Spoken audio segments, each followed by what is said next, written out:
Falar de juventudes no ambiente em que nós estamos vivendo é sempre um desafio. É por isso que o nome do nosso programa desse momento de conversa, chama-se Protagonistas. Primeiro porque nós trazemos a experiência de pessoas que são protagonistas de suas vidas, realizam alguma ação que gera protagonismo também. Então eu estou aqui com a Cibele, estou também com o Vitor, que é salesiano de Dom Bosco. A Cibele, ela é aluna do 5º ano de Psicologia do Unisal, e estamos com a Gabi. A Gabi, ela é assessora de pastoral lá do Unisal de Campinas, Liceu, né? E também minha madrinha. Hoje a Gabi faz aniversário, e também como presente para ela, nós trouxemos a experiência de discutirmos como amigos, aqui numa mesa de lanchonete, uma mesa online. Uma mesa online, esse diálogo, essa conversa que certamente vai nos enriquecer muito. E o tema de hoje é juventudes. Nós estamos conversando sobre juventudes, né? Colocando o papo em dia, colocando o papo, né? Mesa aberta aqui. Não mesa branca, mesa aberta. E aí, nessa perspectiva de conversa, nós já estamos falando que juventude você precisa ter prática, não só teoria para falar de juventude. Né? Você precisa, na realidade, entendê-los no dia a dia, porque além da complexidade que nós estamos conversando, não existe um tipo só de juventude. Existem juventudes. Né? Juventudes. E aí, a Cibele, que é nossa amiga da área da psicologia, ela está trazendo várias dimensões, juntamente aí com a Gabi, que é da área das ciências sociais, e o Vitor, enquanto filósofo, né, estudante de filosofia, e também salesiano religioso, né, que acompanha diversos jovens. Então, nós estamos aqui, a nossa mesa, no nosso restaurante aqui de protagonistas, é certamente uma riqueza muito grande. E falando de juventude, nós estamos, claro, fazendo uma introdução, mas nesse tempo histórico de pandemia, as juventudes mais vulneráveis, aquelas que estão às margens do que os jornais mostram, do que os meios de comunicações apontam, são as que mais sofrem. São as que mais sofrem. E talvez não sejam nem alvos de estudo e tampouco alvos de conversas de mesas de lanchonete. E o carisma salesiano, ele vai trabalhar justamente essa dimensão da vulnerabilidade juvenil, da educação dos mais jovens. Porque entende que essa época, a época da fase juvenil, do desenvolvimento humano, é uma das épocas mais importantes, porque, como nós várias vezes já discutimos, várias vezes entendemos, é o momento dos questionamentos e o momento das escolhas. Como devem estar esses nossos jovens marginalizados, hein, gente? Perdidos. Perdidos eu acho que já estavam, né? Eu acho que se tornaram mais esquecidos. Mais esquecidos. Muito bem, Vitor. Mais do que perdidos, eu acho que a palavra certa foi esquecidos. Porque com essa pandemia aí, nós estamos... o que a gente vê é a questão da economia, é o nosso presidente nas capas dos jornais, nas capas das revistas, mas a pandemia ela está atrapalhando, sobretudo, as pessoas mais custosas, né? As pessoas mais simples, mais humildes. Vocês aqui um trechinho, a parte inicial do Estatuto da Juventude, só para a gente pensar um pouquinho nessa sua provocação. O artigo 2º do Estatuto da Juventude fala da seção 1 dos princípios, artigo 2º, eu não sei os termos jurídicos, tá, gente? Me desculpa. Posto nessa lei e as políticas públicas de juventude são regidos pelos seguintes princípios. Aí tem 8 princípios. Promoção da autonomia e emancipação dos jovens. E aí eu vou convidar vocês a pensar um pouquinho nesses 8 tópicos, pensando nas juventudes vulneráveis, as mais diversas formas de vulnerabilidade. Valorização e promoção da participação social e política de forma direta por meio de suas representações. Promoção da criatividade e da participação no desenvolvimento do país.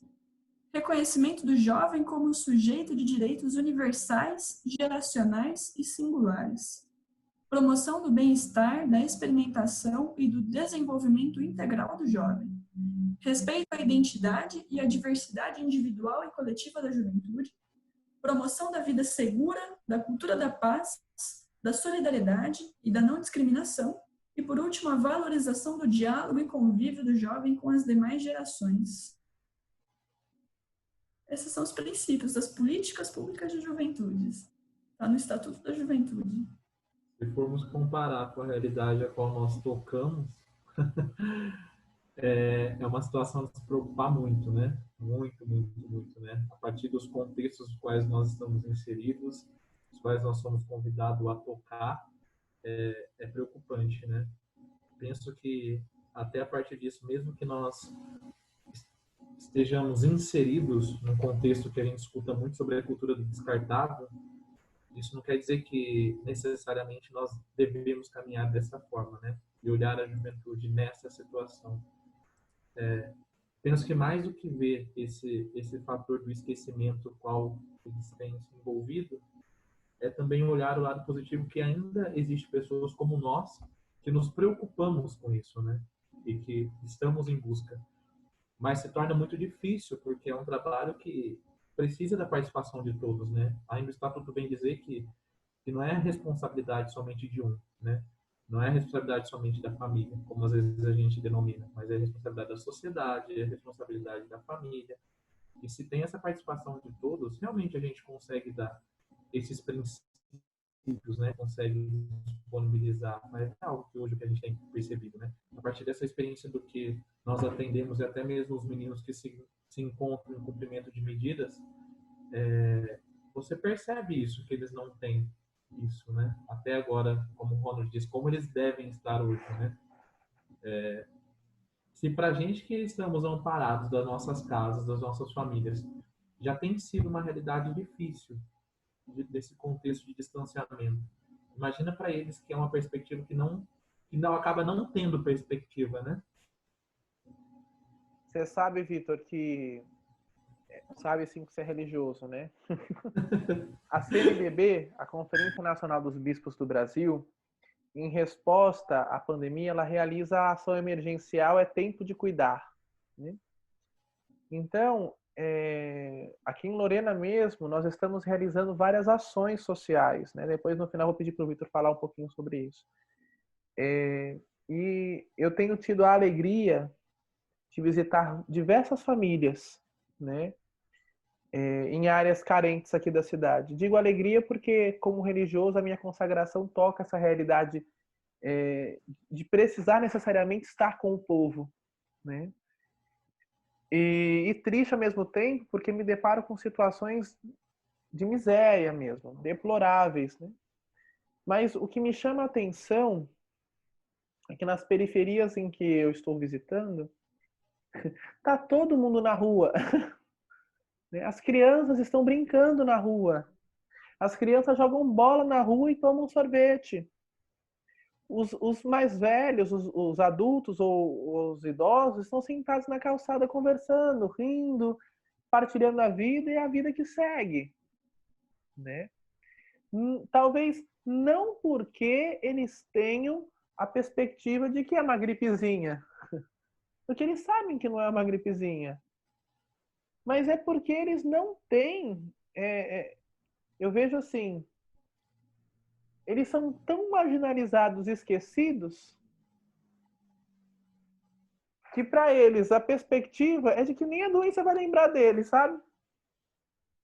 É meio forte dizer isso, mas é a impressão que eu tive desses vários dias que eu fui visitar, sabe? As crianças estão na rua brincando tranquilamente, assim, porque as cidades cada vez mais, né? As cidades elas são construídas em nome do poder, não é? E são alicerçadas justamente nisso. Bom, eu construo essa parte aqui para ricos e brancos e conviverem. E eu construo áreas mais afastadas para os mais pobres viverem. Ou seja, eu não quero que esse público se encontre. É por isso também que nós temos violências, né? Mas eles estão tão afastados da realidade central, do urbanismo central, que talvez a percepção seja: nós estamos tanto à margem que aqui eles não vêm, que aqui a doença não vem. Né? Não sei como é que vocês veem isso, mas é um pouco da impressão que eu tive, sabe? Eu acho que tem, Eu fui visitar vários bairros aí. Diga, Gabs.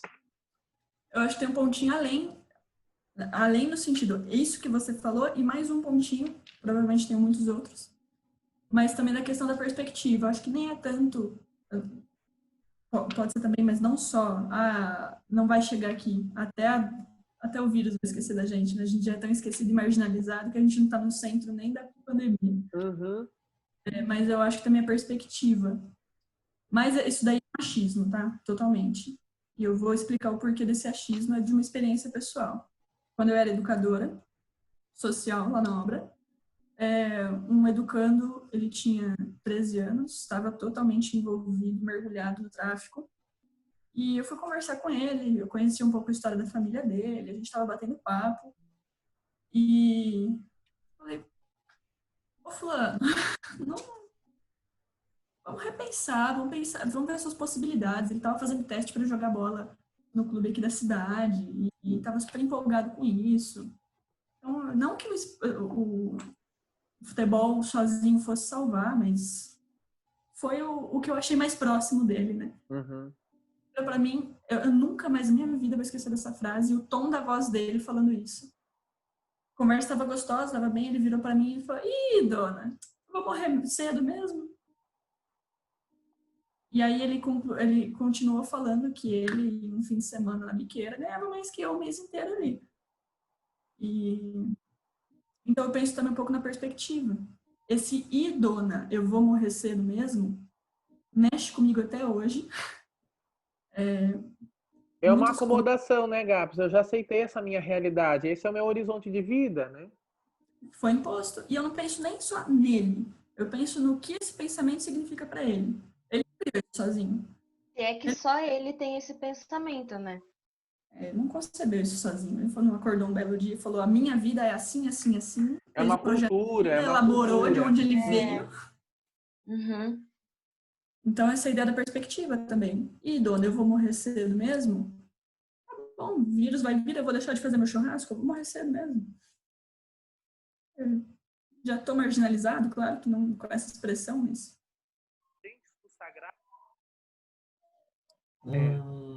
Um amigo que trabalha como assistente social, um dia ele disse algo que marcou muito, né? A partir dessa perspectiva que você disse, Gabi, a partir da realidade, daquilo que ele tem enquanto realidade, né?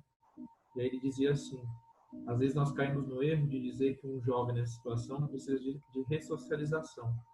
Antes de haver uma ressocialização, ele precisa primeiro ter sido socializado. É impossível ressocializar alguém se ele não passou pelo processo de socialização. E quando ele vem com um discurso desse, que eu acho que grande parte de nós que estamos aqui hoje conversando já escutou também isso, né? Essa falta de perspectiva de um projeto de vida, né? E ele precisa primeiro ter passado por essa experiência. Como que ele vai poder dizer algo, querer almejar algo, se ele não tem ali enquanto realidade dele, né? Claro que também, graças a Deus, nós encontramos muitos que conseguem enxergar diferente, né? Conseguem, a gente não pode generalizar que sejam todos que estejam envolvidos nesse contexto que não tem essa perspectiva, mas é uma parcela ainda muito pequena, né? Porque, como você disse, é muito mais fácil eu assumir algo que vai me trazer algo rápido, do que eu me humilhar e ir atrás de uma situação que eu vou precisar realmente me humilhar, né? Sem contar também das pessoas à volta, né? Que se não tem esse incentivo daqueles que são os mais próximos, por que eu sozinho vou desejar querer caminhar nisso, né? Algo muito delicado, muito frágil, assim, de conversar, né? Você sabe que essa questão que o Vitor falou é muito séria e permeia muito os nossos dias. a gente tem um discurso de que, me perdoem falar sobre isso, mas isso permeia também, tem permeado a minha história nos últimos tempos, né? Mas o poder, eu acho que ele está muito intrínseco nessas questões. Porque hoje eu falava pela manhã, tive uma conversa com uma família hoje pela manhã. Eu tive uma conversa com uma família hoje e eu falava justamente essa dimensão para ela. É um crime, primeiro é um crime olhar a história. Ela falava na questão da igreja, por exemplo. A igreja matou muita gente. E, de fato, a igreja matou muita gente. Mas é um crime nós olharmos aquele tempo com os olhos que nós temos hoje. Né? É um crime nós realizarmos essa experiência. Eu falei, primeiro dia de aula de história, minha filha, você vai ter essa aula. Né? Você vai adquirir esse conhecimento, porque naquela época a igreja ela tinha a perspectiva também de ser Estado. Então ela mantinha a ordem, né? Ela mantinha a ordem. Ela não era responsável apenas pela questão religiosa como nós entendemos hoje. Mas por que eu estou trazendo isso? Porque eu falava assim para ela, nós que trabalhamos com juventude vulnerável, nós não podemos ir com a nossa cabeça, com o nosso olhar e com a nossa realidade. Para eu entender esse jovem, eu preciso entender a realidade dele. Eu preciso mergulhar nessa realidade, porque senão eu não o tocarei. E mais do que eu não o tocarei, eu não o ajudarei. Porque se eu vou até esse jovem na perspectiva de eu posso, porque a minha vida é boa, né? E eu vou te ajudar porque sua vida é ruim, eu já começo errado. Eu já começo errado. E nós não, por exemplo, eu coordeno aqui no Unisal a extensão universitária de vulnerabilidade juvenil, né? Que é justamente de levar os jovens universitários até a Fundação Casa para realizar a experiência da educação, né? E aí, essa é uma fala cotidiana minha. Bom, vocês estão indo, não estão indo para salvar ninguém. E nem estão indo porque estão com pena de alguém, ou não estão indo lá porque sabem mais, têm a vida melhor e querem salvar. Não. Nós estamos indo lá para ser referência de vida a partir da ótica deles. Eu preciso mergulhar na vida deles. Eu preciso, não é ser igual a eles, né? Isso precisa ficar claro. Não é ser igual a eles. Mas quando eu mergulho na realidade no qual esse jovem se encontra, eu consigo compreender até porque ele chegou até ali. E aí eu tenho condições de mostrar caminhos, de refletir sobre caminhos. É por isso que eu preciso da ajuda da psicologia. É por isso que eu preciso da ajuda do direito. É por isso que eu preciso da ajuda da filosofia, da pedagogia, das ciências sociais. A psicologia, ela bate muito na tecla de que a gente tem que olhar o contexto social inteiro da pessoa e não ir ao encontro de uma pessoa com julgamentos e afins, né? E eu acho que isso é um dever de todo mundo, né? De não olhar a pessoa pelo que ela demonstra, sabe? Pelo que ela tá colocando para fora, e sim sobre a cultura que ela viveu, sobre o contexto, a trajetória de vida dela, né? Então é muito importante isso que você falou, porque cada um é cada um, né? Meu pedido já chegou, o café, viu? No iFood com meu suco de laranja. Eu vou na água mesmo.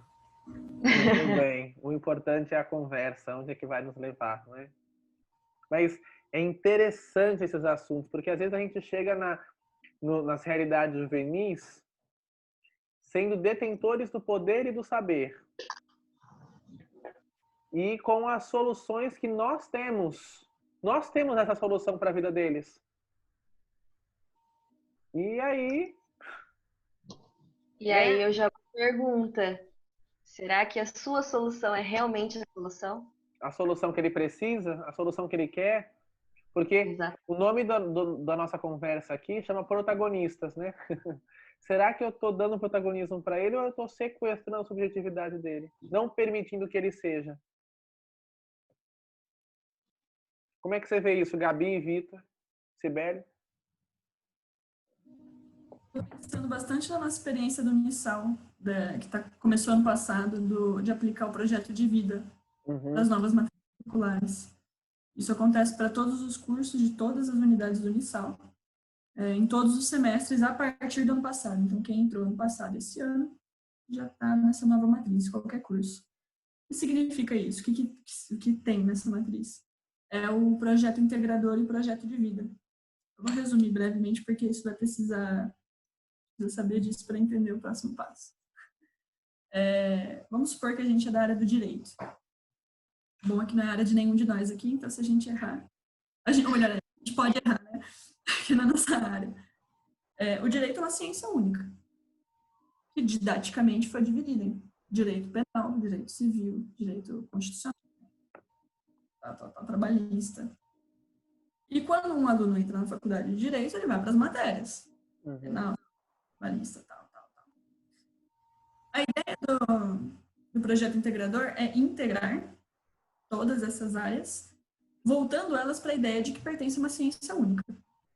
Então, se você vai atuar no direito penal, você não é um bacharel em direito penal, você é um bacharel em direito. Você tem toda essa carga acumulada junto. Você precisa compreender que tudo isso pertence a uma mesma ciência. E isso para todas as áreas, tá? Não só o direito. E junto com isso, então, você entende a integralidade da ciência. E todos os projetos te levam a aplicar isso para a sociedade.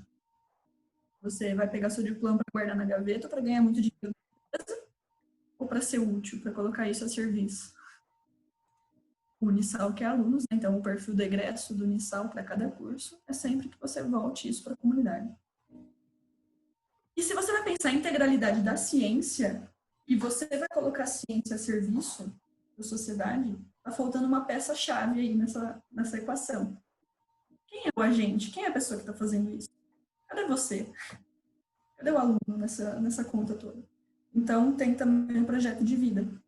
O projeto de vida, ele passa por todo o percurso formativo do aluno, em que cada semestre o aluno é levado a refletir um tema antropológico e filosófico, e que no fim ele tem a condição de elaborar, estruturar o seu próprio projeto de vida, e aí sim. Gabi, mas eu já escolhi meu curso, por que eu vou fazer meu projeto de vida? O projeto de vida não é só escolha profissional. O projeto de vida é a vida, é para todas as dimensões. A gente é convidado a elaborar e revisitar ele constantemente. Um aluno que não teve essa oportunidade em algum momento, ainda não teve essa oportunidade, a maioria, passa a ter. Dito isso, está sendo uma experiência tão profunda, porque o projeto integrador o curso é responsável por coordenação, os professores, e o projeto de vida, o responsável é a pastoral com coordenação, os professores. Então, eu, enquanto pastoral, além dos trabalhos que a gente faz, de pátio, de assistência e presença, tem agora o projeto de vida. Faz parte da parte acadêmica do aluno. Que experiência pesada que está sendo, no melhor dos sentidos de pesada. A gente tem, para facilitar, a gente entende, o aluno do Unisal, ou aluno do curso tal. Quando a gente acessa o projeto de vida deles, a gente não fica perguntando a história de cada um. Mas a gente ouve, a gente está junto, a gente desenvolve junto, a gente tira dúvida, a gente reflete.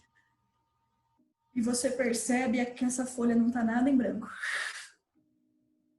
Esse aluno não chegou cru. Claro que a gente já sabia disso, mas a gente só sabe. O aluno tem a sua história de vida, tá bom. Mas quando você dá de cara com isso, numa escala tão larga, de milhares de alunos do Unisal, você fala, meu Deus, são milhares de projetos de vida, milhares de histórias de vida, milhares de perspectivas, milhares de acessos, de possibilidades de acesso diferente. Dom Bosco tinha um acesso personalizado para cada educando dele, né? Claro que era outro contexto. Ele morava junto com muitos deles, ele escrevia por carta, atendia confissão. Era outra ideia, mas ele sacou isso da história de cada um. A folha não está em branco e nem é um Ctrl-C, Ctrl-V de uma folha para outra. Muito longe disso. É interessante isso, Gabi, porque quando você fala da questão da folha em branco, isso é muito sério para quem trabalha com juventude, para quem trabalha com ser humano.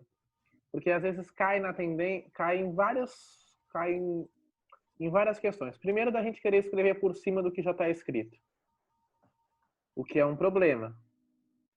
Depois, a gente querer a todo custo apagar o que já foi escrito. E eu acho que o pior ainda é eu querer tomar o lápis da mão do fulano e eu querer É assim escrever que escreve, ó. e eu querer escrever. Eu acho que seja o maior dos problemas. Tudo isso é dificultoso, mas eu acho que o maior dos problemas é eu querer tirar da mão dele o lápis, a caneta e querer eu escrever. É um falso protagonismo, né? Claro, é um falso protagonismo. É um protagonismo desde que ele não atinja o meu protagonismo, de querer te ajudar a ser protagonista. É meio louco, né? Ah, quero ser uma heroína. É. A vida deste jovem, venha que eu te salvo. Imagina, não é assim. O importante é sempre fazer o outro refletir, não ajudar ele a refletir, né? Quer dizer, eu falei errado. Não escrever o que ele tem que refletir, né? Me preocupa, volto a dizer, me preocupa a questão das vulnerabilidades juvenis. Porque nós somos jovens intelectuais. Nós temos acesso à informação, nós temos acesso aos estudos, nós temos acesso às reflexões, nós temos acesso, né? Mas esses jovens que são marginalizados por tudo, com tudo, né? Em questão de saúde, em questão de educação, em questão de cultura, como é que eles vivem essa experiência de vulnerabilidade, né? Em meio à pandemia? Diga, Gabs, linda. Eu deixei até anotadinho aqui, porque lá no começo pensei nisso, mas não era o momento oportuno. Uhum. Essa sua preocupação com as vulnerabilidades, eu vou de novo trazer para o cenário da universidade.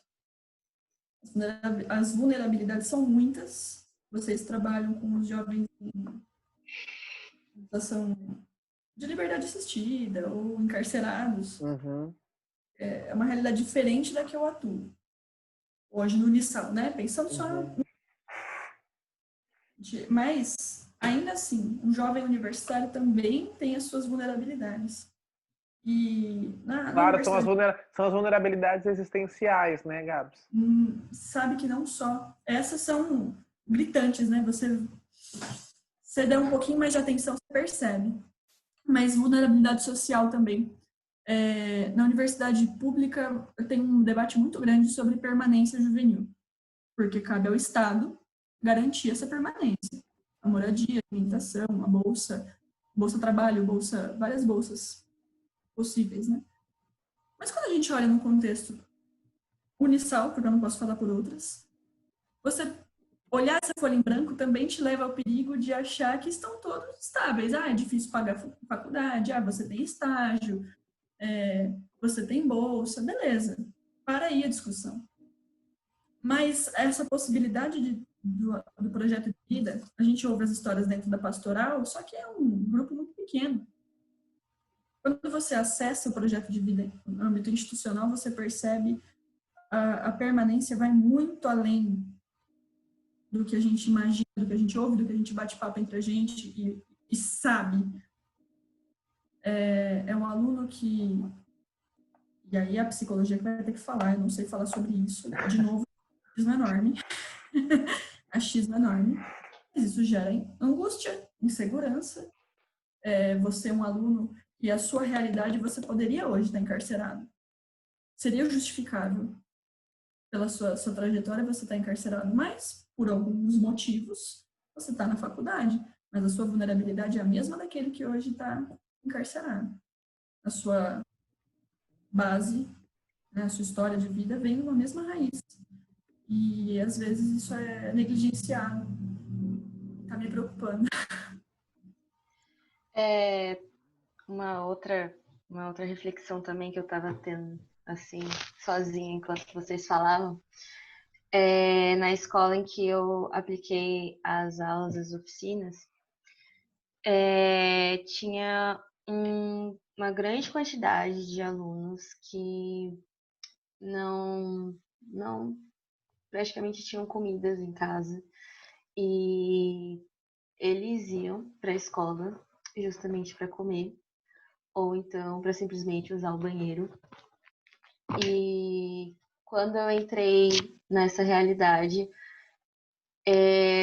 eu achei muito preocupante e é a única coisa que eu penso e reflito nesse momento de pandemia, né? Porque além de estudos presenciais, que muitos deles tinham aquela ânsia de ensino, iam para a escola todos os dias e perguntava, e estudava, pedia material, mas não tinha acesso à internet.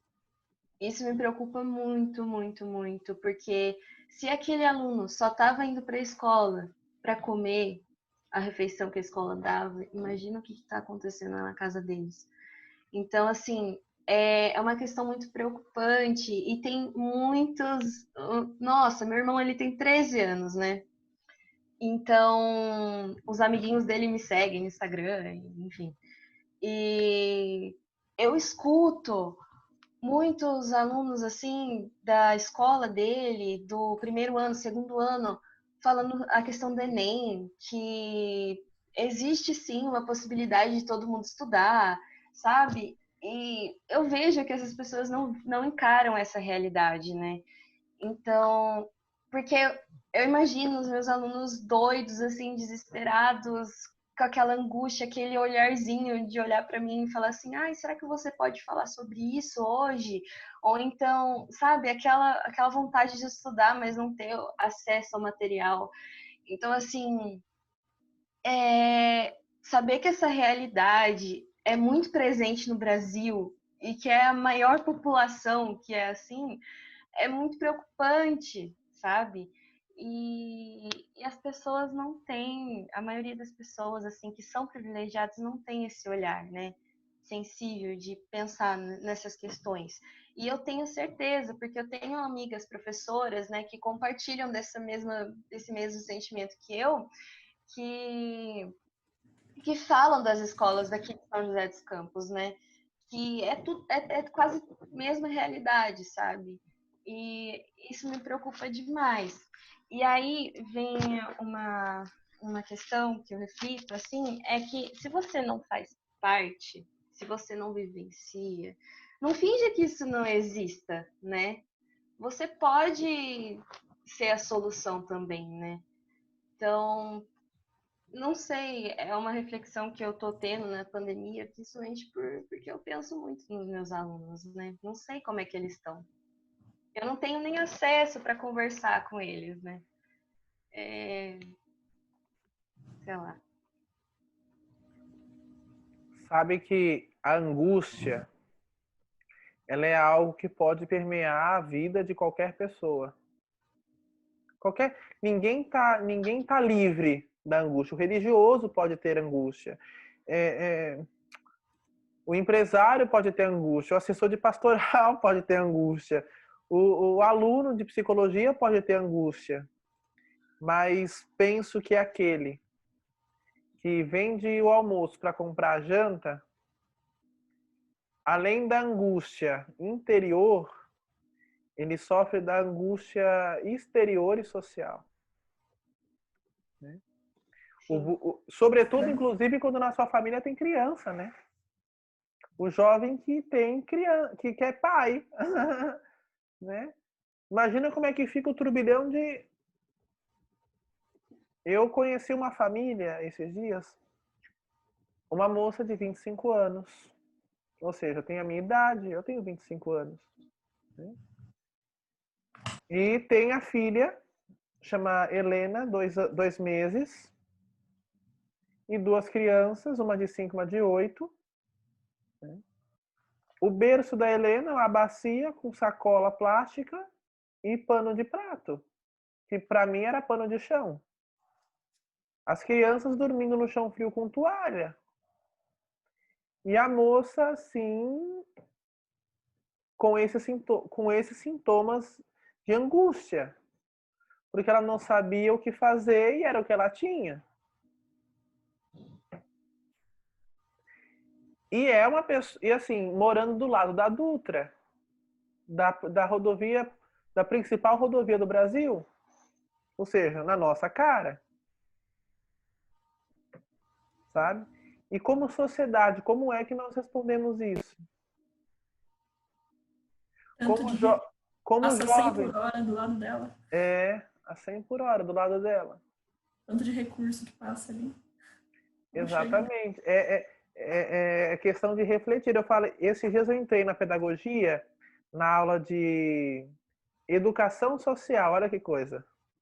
Pedagogia social. E foi muito bacana, né? Eu tive ali uma aula para poder falar com os alunos, conversar um pouco sobre essa dimensão social, né? De expor algumas questões que, como educadores, nós precisamos refletir. Que, como educadores, nós precisamos mais do que refletir, vivenciar.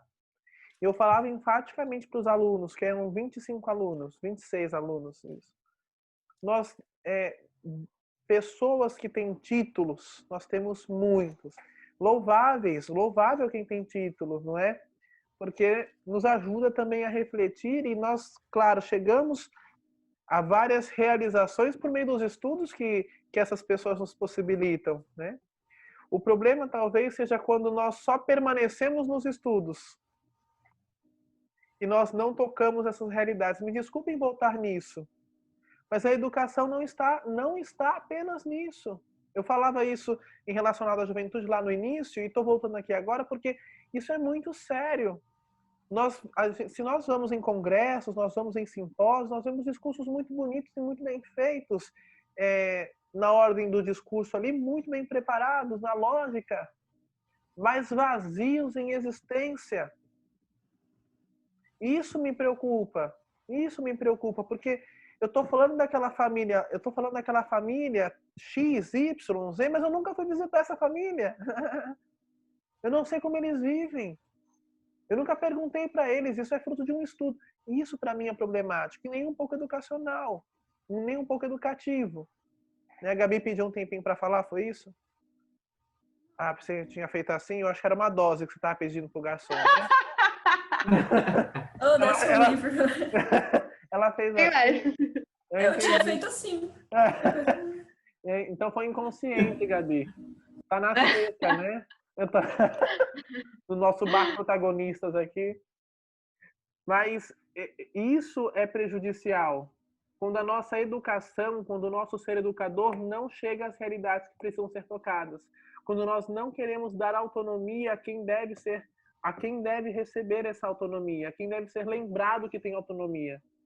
Porque a pessoa, ela nasce protagonista, mas aos poucos ela vai sujando essa imagem, ela vai desacreditando disso. Ninguém dá protagonismo a ninguém. Eu lembro o outro que ele é protagonista da sua existência. Sim.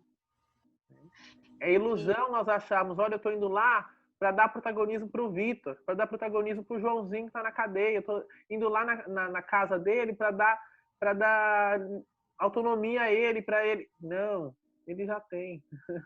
A gente precisa fazer o caminho de lembrá-lo que ele é protagonista da sua vida. Aí você pega essas questões, né, que vocês falaram, né? A pessoa fica toda assim, cheia de julgamentos, vamos dizer assim, por fora da sociedade e tudo mais. Imagina eu que vivencio isso friamente, imagina quanta ansiedade, quanta depressão tem nesse meio. Então, é muito complexo, né? Exigem várias questões diante dessa pessoa que está só de vulnerabilidade, né? E assim, a gente tem que parar e pensar nessas patologias também, né? Porque elas desgastam a pessoa e voltam naquele assunto que a gente estava falando em questão de, eu vou morrer cedo mesmo, né? Essa fala já é uma fala depressiva, né?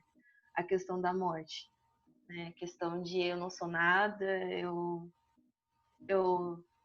não faço diferença. E é importante soltar esses assuntos também. Sim. E às vezes a causa desses grandes processos de patologia, como você mesmo disse, né, Gabi? A causa é essa situação, né? Até quando o Ronald fazia inquietação no começo de ir no bairro, encontrar com esses jovens que ali estão e será que não tem percebido? Eu penso que mais do que não estarem tendo o acesso, a gente precisa entender do contexto, que às vezes aquilo que tem sido exigido para nós todos vivermos não é uma realidade deles, né? Até mesmo da situação dessa senhora que vive numa casa pequena, e o porquê não ser isso também o que eles têm vivido, né? Tá bom, tem que viver o distanciamento e isso. Tá, mas o que se passa dentro da casa dele, né? O que esse jovem vive lá dentro, né?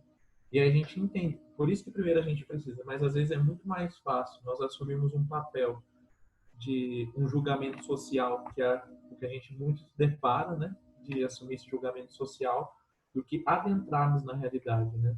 Como a Gabi também disse, muito interessante a questão de levar esses que estão estudando a refletir que, que a profissão dele tem que ser uma profissão que toque a vida do outro, porque a gente depara com situações, né, de só estudar, estudar, estudar e viver atrás de uma mesa com vários conteúdos, com várias teses e sendo novamente esse juiz fazendo esse julgamento social, é mais fácil, né? Enquanto a fulana X dentro da casa dela tem batalhado dia e noite para tentar dar o básico para o filho, né? Enquanto a fulana Y tem batalhado dia e noite para fornecer aquilo que é melhor para o filho, né?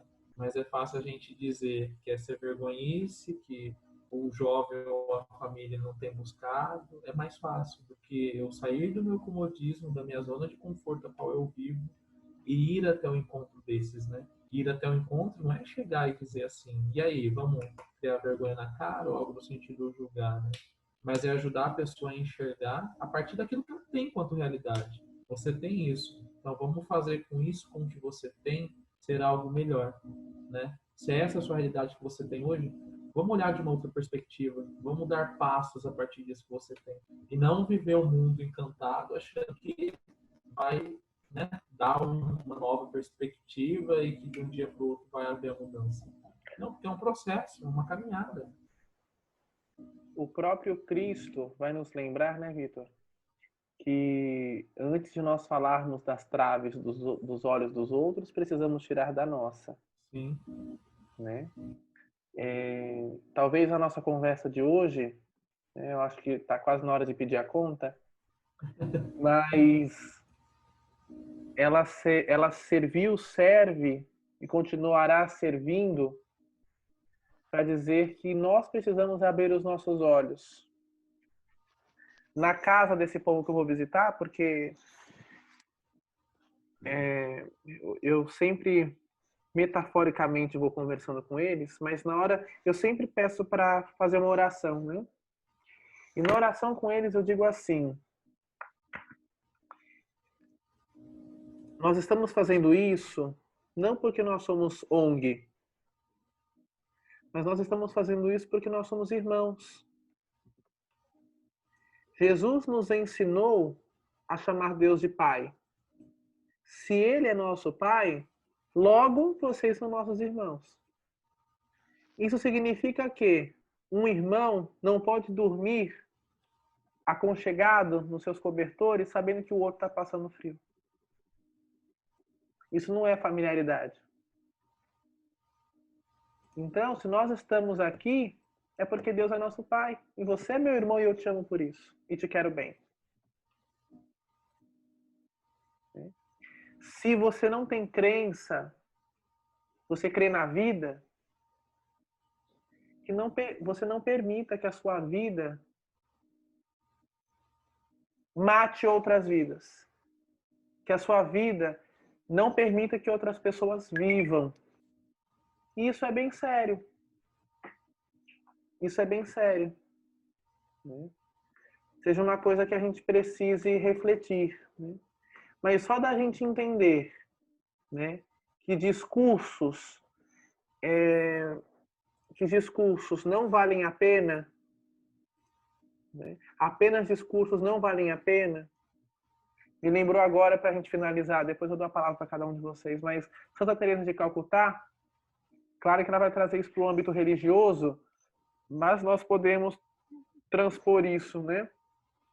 Ela vai dizer assim: são mais santas as mãos que servem do que os lábios que apenas louvam.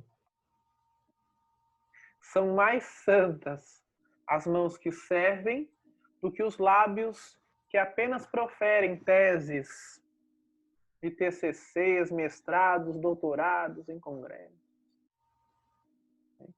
Que nós sejamos todos promotores da vida para aqueles que mais precisam. E da vida, sobretudo, em abundância. Enquanto o garçom não vem trazer a nossa conta, queria que vocês falassem alguma coisinha também de despedida e tal, né? Porque cada um tem que ir pro seu carro, porque não pode ter isolamento, não pode ter aglomeração, né? Então cada um vai no seu carro hoje, ou vai de metrô ou vai de ônibus. Metrô tem aglomeração. Ah, não vai dar o metrô, né? De Uber. Quem começa? Gabi. Vai que a conta tá chegando. Foi eleita, Gabi. Óbvio que não dá para entrar, eu não tenho condição de entrar nesse assunto, nem tenho tempo para isso, mas eu acho que seria muito triste se a gente não citasse isso nessa conversa, principalmente nessa semana, em qualquer momento, mas principalmente essa semana. Se a gente está falando de juventudes e vulnerabilidades, vamos olhar para os nossos jovens negros, as jovens negras que precisam do nosso olhar, precisam que a gente esteja junto na luta, nas lutas, que não é uma só, não é simples, é extremamente complexa, e cada vez que eu aprendo com alguma negra, algum negro, eu fico perdida por não ter noção da dimensão disso. Então, que a gente, aqui no nosso contexto salesiano, a gente não perca o nosso olhar para as juventudes negras. Elas precisam que a nossa vocação seja a serviço delas. Acho que não tem nada além que eu possa falar além disso. É igual o que eu falei, né, naquela hora.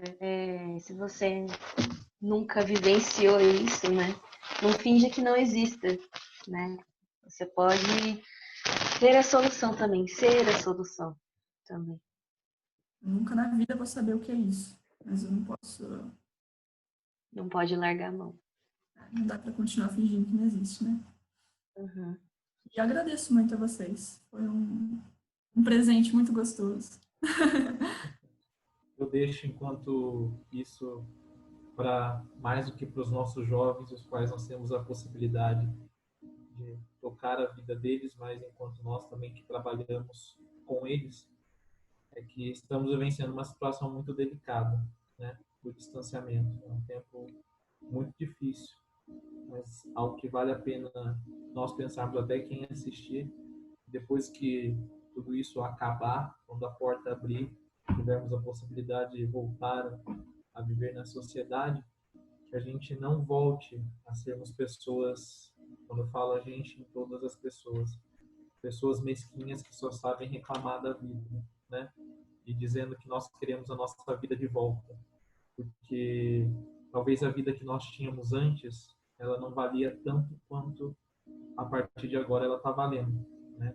A partir da visão de entender o quão importante é o contato pessoal, o quão importante é sentarmos realmente numa mesa e olhar o outro não somente um olhar superficial, mas olhar aquilo que ele tem a apresentar no seu interior, né? Então que a gente seja no contato com aqueles que temos a possibilidade de vir até nós, que a gente também olhe o todo, a inteireza de cada um, né? Não desanimemos de tudo isso, né? Eu termino com um pensamento do poeta Fábio de Mello. Ele vai nos dizer assim: às vezes as pessoas passam pela nossa vida e elas não estão tão preocupadas com o que estão deixando, não estão preocupadas o que estão esquecendo em nós. nem sempre deixam coisas boas, lembranças boas, deixam marcas que machucam. Mas eis que você fica com tudo aquilo e agora você tem que fazer a harmonia acontecer. Não tem como jogar fora. Mas você pode transformar. Existe uma palavra-chave no mundo de hoje que se chama reciclagem. A reciclagem é o processo de você tornar bonito o que antes estava velho. É você descobrir que é um jeito bonito de transformar os seus sofrimentos em acontecimentos e que vale a pena relembrar. Por quê? Extraiu dele algum ensinamento. A gente não cresce muito na alegria, não. A gente não cresce na festa. A gente cresce no momento da dor. E nesse momento histórico em que nós estamos vivendo, porque é momento histórico mesmo, esse momento de dor para muitas famílias, no qual a gente se solidariza nesse momento também, não só na questão da pandemia, mas nessa questão dos negros que nós estamos, infelizmente, né, século XXI, vivendo essa experiência do racismo, vivendo essa experiência dos preconceitos, né, com a comunidade LGBT também. Né? Nesse momento de dor, a gente precisa também extrair coisas positivas, né? Dizer que nós estamos aqui. Nós estamos aqui. Né? E que nós aprendemos também com isso a ser também mais e melhores seres humanos. Eu quero agradecer mais uma vez a Gabi, quero agradecer ao Vitor, quero agradecer a Cibele, né? @CRezende, né? Que são sucessos na minha vida, na minha trajetória, na minha vocação. O Vitor é meu irmão aqui de casa. Tá? Antes de começar, nós estávamos aqui no meu quarto, conversando, comendo lanche juntos. A Gabi, minha madrinha, né? Se Rezende, a todos os momentos está comigo lá no Unisal. Né? A gente sempre tem a certeza de que pode contar um com o outro, mesmo quando um está com raiva do outro, né? Mas isso é amor. Só é interessante que a gente só briga com quem a gente está perto. Não briga com quem está longe. A gente só briga, só se desentende com quem está muito perto. Eu queria agradecer vocês porque vocês fazem a diferença na minha vida. Muito obrigado e quero dizer, e agradecer também pelo protagonismo de cada um de vocês. Se vocês estão aqui, é porque são protagonistas. A conta chegou. Fica com Deus, a conta hoje é por minha conta. Um abraço e boa noite a todos.